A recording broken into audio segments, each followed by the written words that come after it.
ದಾಸನಪುರ ಪಂಚಾಯಿತಿಯ ಮೊದಲನೇ ಸುತ್ತಿನ ಗ್ರಾಮಸಭೆ ಬೆಂಗಳೂರು ಉತ್ತರ ತಾಲೂಕು ದಾಸನಪುರ ಹೋಬಳಿಯ ದಾಸನಪುರ ಗ್ರಾಮ ಪಂಚಾಯಿತಿಯ 2024-25ನೇ ಸಾಲಿನ ಗ್ರಾಮಸಭೆ ದಾಸನಪುರ ಗ್ರಾಮ ಪಂಚಾಯಿತಿ ಸಮೀಪದಲ್ಲಿ ನಡೆಸಲಾಯಿತು.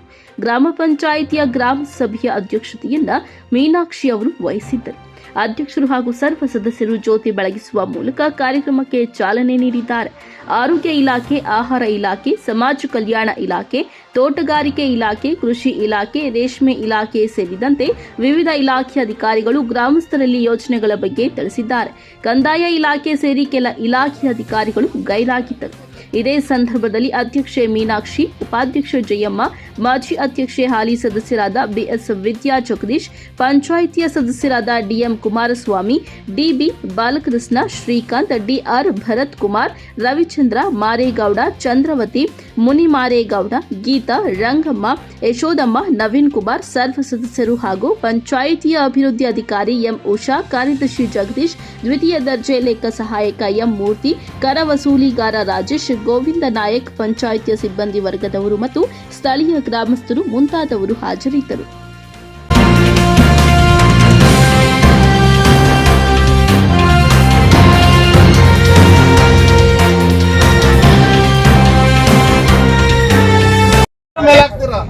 ಓಕೆ ಇರ್ಲಿ ಸರ್, ದಯಮಾಡಿ ಸದಸ್ಯ ಓಕೆ ಆಯ್ತು. ಮತ್ತೆ ಗೊಂದಲ ಮಾಡೋದು ಬೇಡ. ಆ ಸಭೆನ ಈಗ ಆಯ್ತು ಸರ್, ದಯಮಾಡಿ ಆಯ್ತು. ಗ್ರಾಮ ಸಭೆಗಳಲ್ಲಿ ಈ ಚರ್ಚೆಗಳು ಗಲಾಟೆಗಳು ಇದ್ದೇ ಇರಬೇಕು ಸರ್. ದಯಮಾಡಿ ನಿಮ್ಗೊಂದು ಮಾತು ಹೇಳ್ತೀನಿ, ಮಾನ್ಯ ಸದಸ್ಯರಾಗಿ ನಾನು ದಯಮಾಡಿ ನಾನು ಹೇಳ್ತಿದ್ದೀನಿ, ಖಂಡಿತವಾಗ್ಲೂ ನಾನು ಹೇಳೋದು ಕೇಳಿಸ್ಕೊಳ್ಳಿ.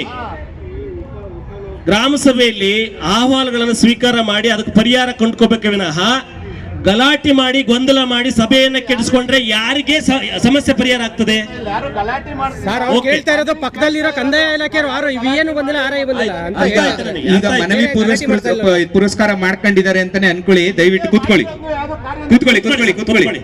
ಸರ್. ಒಂದ್ ನಿಮಿಷ ಕೂತ್ಕೊಳ್ಳಿ ಸರ್, ದಯಮಾಡಿ. ಮಾನ್ಯ ಸದಸ್ಯರಲ್ಲಿ ಗೌರವವಾಗಿ ನಾನು ಕೇಳ್ಕೊಂತಿದ್ದೀನಿ, ಮನವಿ ಮಾಡ್ಕೊಂತಿದ್ದೀನಿ, ಕೂತ್ಕೊಳ್ಳಿ ಸರ್. ಓಕೆ, ದಯಮಾಡಿ ಸರ್, ದಯಮಾಡಿ ಆಹ್ವಾನಗಳನ್ನು ಕೊಟ್ಬಿಡಿ.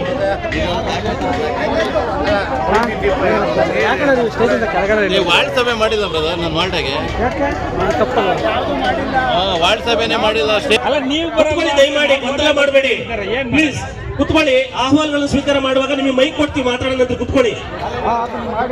ನೀವು ಪ್ರಜ್ಞಾವಂತರು, ದಯಮಾಡಿ ಕುತ್ಕೊಳ್ಳಿ ಸರ್, ದಯಮಾಡಿ. ಅಂತ ಸಣ್ಣ ರೈತರು ಇರೋದು, ಆದ್ರೂ ಸಹ ಯಾವ್ದು ಕೆಲಸ ಆಗಿಲ್ಲ. ಆಯ್ತು, ನಾನು ಹೇಳ್ತಾ ಇದ್ದೀನಲ್ಲ, ಯಾರ್ಯಾರಿಗೆ ಏನೇನ್ ಬೇಕು ಅರ್ಜಿಗಳನ್ನ ಕೊಡಿ. ನೀವಿಲ್ಲಿ ಇಲ್ಲಿ ಪಂಚಾಯತಿಯಲ್ಲಾದ್ರೂ ಕೊಡಿ, ನಾವು ಕಲೆಕ್ಟ್ ಮಾಡ್ತೀವಿ. ಇಲ್ಲಾಂದ್ರೆ ಸ್ತ್ರೀ ಶಕ್ತಿ ಗುಂಪಿನ ಅವ್ರು ಇರ್ತಾರೆ, ಅವ್ರ ಹತ್ರನೂ ಕೊಡಿ. ನೀವು ಅರ್ಜಿಗಳು ಕೊಡಿ. ಕೊಟ್ಟಿದೆ, ತಂದಿದೆ, ಅದನ್ನೇ ನಾನು ಕೇಳಿದಿರೋದು. ಯಾವ್ದು ಅಭಿವೃದ್ಧಿ ಆಗಿಲ್ವಲ್ಲ ಇದುವರೆಗೂ ನೀವು ಮಾಡಿದಿರ. ಏನ್ ಅರ್ಜಿ ಕೊಟ್ಟಿದ್ದೀರಪ್ಪ ನೀವು? ತೋಟಗಾರಿಕೆ ಈಗ ಸುಸಿತನ್ ನಡೆಸ್ರ ಯಾವ್ದನ ಮನೆತವ ಒಂದು ಮಾದರಿಯಾಗಿ ಒಂದು ಯಾವ್ದನ ಇದೆಯಾ ಪಾರ್ಕ್? ಅಲ್ಲ, ಅಲ್ಲ, ಅದು ಮಾಮೂಲಿ ಪಾರ್ಕ್ ಟೈಪ್ ಗಿಡ ನೆಟ್ಟಿ ಒಂದು ಇದ್ ಮಾಡ್ಲಿಕ್ಕೆ ಕೊಟ್ರೆ ಯಾವ್ದನ ನೀವು ಕೊಟ್ಟಿರೋದ್ರೊಳಗೆ ಎಷ್ಟು ಕೊಟ್ಟಿದ್ರ? ಪಾರ್ಕ್ ಅಲ್ಲ ಮೇಡಮ್, ಸೊಸಿ ನೆಟ್ಟಿ ಮನೆ ಹತ್ರ ಸಣ್ಣ ಕೈಗಾರಿಕೆ ತೋಟ ಮಾಡುವಂತ ಕೊಟ್ಟಿದ್ರಲ್ವಾ? ಅದು ಯಾವ್ದನ ಒಂದು ನೀವು ಕೊಟ್ಟಿರೋದ್ರೊಳಗೆ ಒಂದೇ ಒಂದು ಯಾವ್ದನ ಕಾರ್ಯ ನಿರ್ವಹಿಸಿದ? ನಾವು ಯೋಜನೆಗಳನ್ನ ಕೊಡ್ತೀವಿ, ಗಿಡಗಳನ್ನ ಮೇಂಟೈನ್ ಮಾಡೋದು ಅದು ರೈತರದೇ ಬರುತ್ತೆ. ನಾವು ಯಾವ್ದು ಆಗಿಲ್ಲ, ಯಾವ್ದು ಸಣ್ಣ ರೈತರಿಗೂ ಕೊಟ್ಟಿಲ್ಲ, ನೀವು ದೊಡ್ಡ ರೈತರಿಗೂ ಕೊಟ್ಟಿಲ್ಲ. ಸುಮ್ಮನೆ ಹಳ್ಳಿಯಲ್ಲಿ ಬಂದು ಫಸ್ಟ್ ರೈತರ ಜೊತೆ ಏನೇನ್ ಬೇಕು ಅರ್ಜಿ ಕೊಡಿ. ನಮ್ಮ ಇಲಾಖೆಯ ಗೈಡ್ ಲೈನ್ ಅನುಸಾರವಾಗಿ ನಾವು ಏನ್ ಕೊಡ್ಬೇಕು ಅದನ್ನ ಕೊಡ್ತೀವಿ. ಇಲ್ಲ ಅಂತ ನಾನು ಹೇಳ್ತೀನಿ. ಅರ್ಜಿ ಬಂದು ಆಗಿರೋದು ಯಾವ್ದು ಕಾರ್ಯ ರೂಪಕ್ಕೆ ಬಂದಿಲ್ಲ. ಅರ್ಜಿ ಕೊಡಿ, ನಾನು ಹೇಳ್ತಿದ್ದೀನಲ್ಲ. ಆಯ್ತು, ಕೊಡ್ತೀವಿ. ಅರ್ಜಿಗಳನ್ನ ಫಸ್ಟ್ ಕೊಡಿ. ಇದುವರೆಗೂ ಯಾವ್ದು ಆಗಿಲ್ಲ ಅಂತ ಕೇಳ್ತಿರೋದು. ಅರ್ಜಿಗಳು ಕೊಟ್ಟಿರೋದು ಮಾಡಿದೀವಿ, ನಾವು ಕೊಟ್ಟಿದೀವಿ. ನಾವು ಮೇಡಮ್ ಯಾವ್ದು ಅಭಿವೃದ್ಧಿ ಆಗಿರೋದು ಕೊಡಿ ಮೇಡಮ್, ಸಂತೋಷ. ನೆಕ್ಸ್ಟ್ ಬಂದಾಗ ನಿಮ್ಗೆ ಅಭಿವೃದ್ಧಿ ಆಗಿರೋದು ತೋರಿಸಿ, ಯಾವ್ದು ನಿಮ್ಮಲ್ಲಿ ಅಭಿವೃದ್ಧಿ ಆಗಿದೆ ದಯಮಾಡಿ.